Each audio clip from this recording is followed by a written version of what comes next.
Good morning, students. In the previous class, I narrated the summary of the lesson, The Adventures of Toto. Today, we will read this lesson in detail. It is written by Ruskin Bond. Grandfather bought Toto from a Tonga driver. It was bought for the sum of 5 rupees. The Tonga driver used to keep the little red monkey tied to a feeding trough.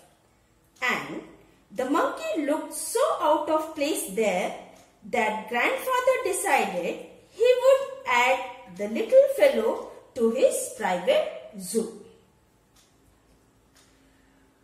Toto was a pretty monkey. His bright eyes sparkled with mischief beneath deep-set eyebrows, and his teeth, which were a pearly white, were often displayed in a smile that frightened the life out of elderly Anglo-Indian ladies. But his hands looked dried up as though they had been pickled in the sun for many years. Yet his fingers were quick and wicked, and his tail, while adding to his good looks, grandfather believed a tail would add to anyone's good looks, also serve as a third hand. He could use it to hang from a branch, and it was capable of scooping up any delicacy that might be out of reach of his hands. Grandmother always fussed with grandfather, who brought new animals to home. So, it was decided that Toto's present should be kept a secret from her until she was in a particularly good mood.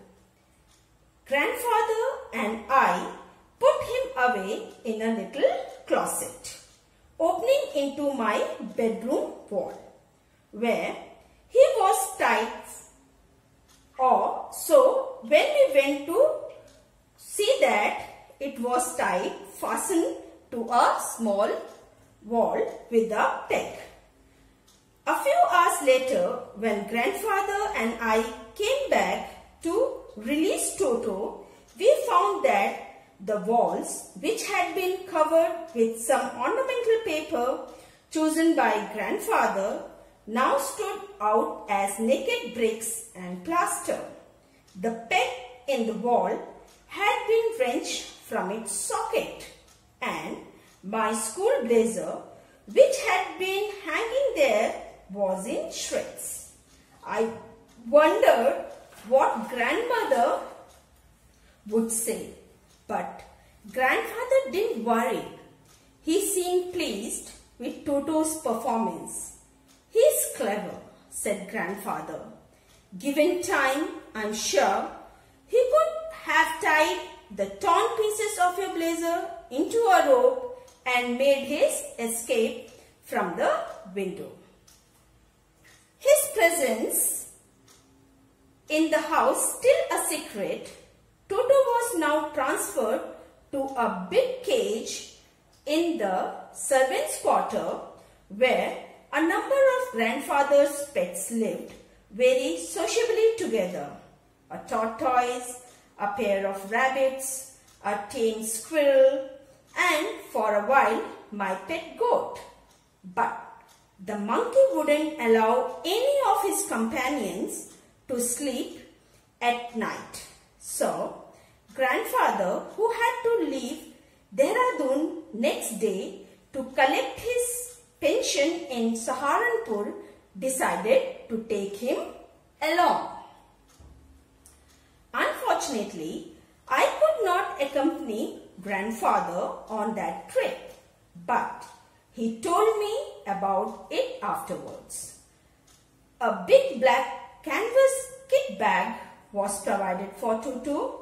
This was, on the bottom there was straw When the bag was closed, there was no escape. Toto could not get his hands through the opening, and the canvas was too strong for him to bite his way through. His efforts to get out only had the effect of making the bag roll about on the floor or occasionally jump into the air. An exhibition that attracted the curious crowd of onlookers on the Dehradun railway platform. Toto remained in the bag as far as Saharanpur, but while grandfather was producing his ticket at the railway, Toto suddenly poked his head out of the bag and gave the ticket collector a wide grin.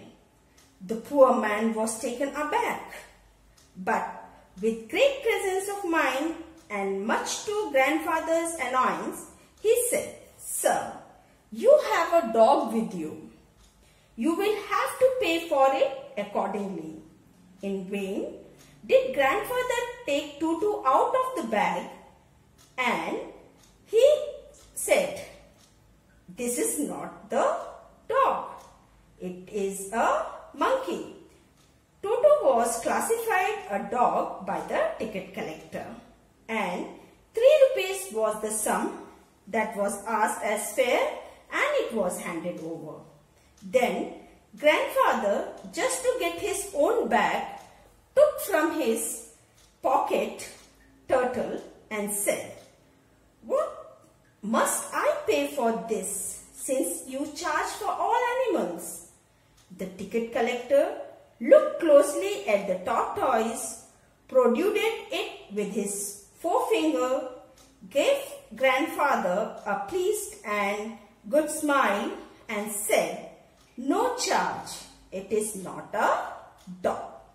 So students, the next part we'll take in the next class. Thank you students.